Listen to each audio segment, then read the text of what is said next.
Welcome to Shred Knowledge, guys. This is Michael Dolce. I just want to begin by saying a big thank you to Mark Thompson at Shred Knowledge for all the support, encouragement and help that you've given me in the last 5-6 months. Thank you so much for that, Mark. I really appreciate it. Hopefully we can sit in a room together one day and have a nice jam. But in the meantime, I will try and explain the topic that we're going to be covering today, which is playing through a minor 1 chord going into a minor 4 chord.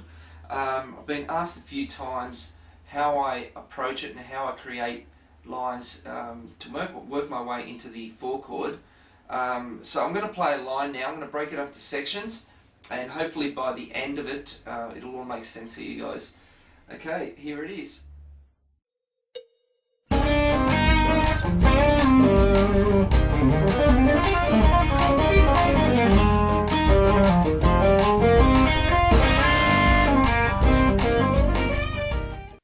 Okay, so here's the whole line in sections and slowed down. The first lick is sliding from the C sharp to the D, playing the C, ending up in the E flat, and I'm using my index finger to kick it off. The next lick is bending the C note a full tone up, ending on the G, which brings us into a legato line. So kick started on the D, pulling off to the C, hammering the E flat, working my way down an E flat augmented arpeggio, hammering on the D as the last note. Okay, so from that point there, pulling off to the B, hammering the C, hammering the D, which is going to give me the position shift to the F, and I'm going to come down a B flat 6 arpeggio from this point.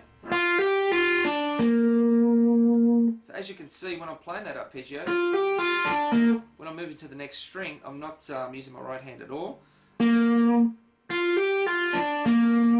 And I use this approach pretty much on a lot of the legato lines that I play. I find that it's a lot more percussive, and it sort of works for me because I don't have to use my right hand as much. So from that point there, another position shift to the E flat, which brings me into a whole tone idea, and here's the line.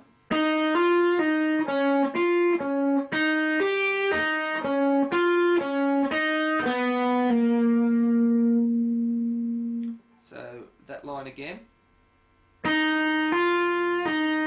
So pulling off those first few notes.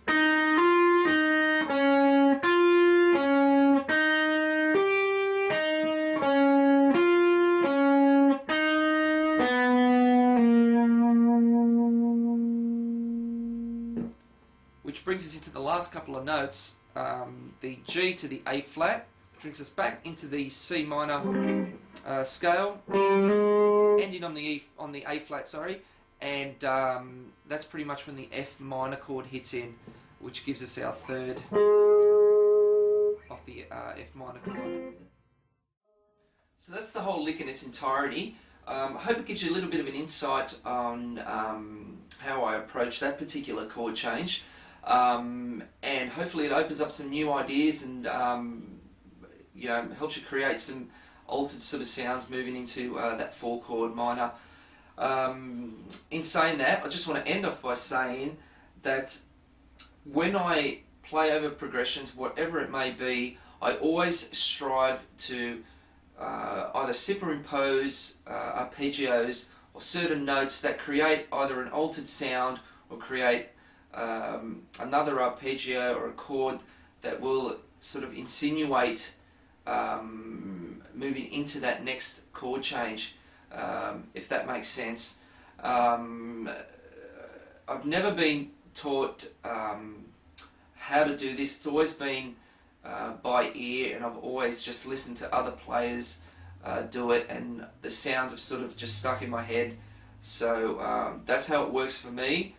There's no theory behind it, so hopefully you know, I've shed a little bit of light on how I sort of approach that style of playing. So till the next lesson, I just once again would like to thank Mark Thompson at Shred Knowledge, for giving me the opportunity to conduct this lesson on his site, and hopefully do another one very shortly. Until then, thanks for tuning in, and my name is Michael Dolce. Cheers for now.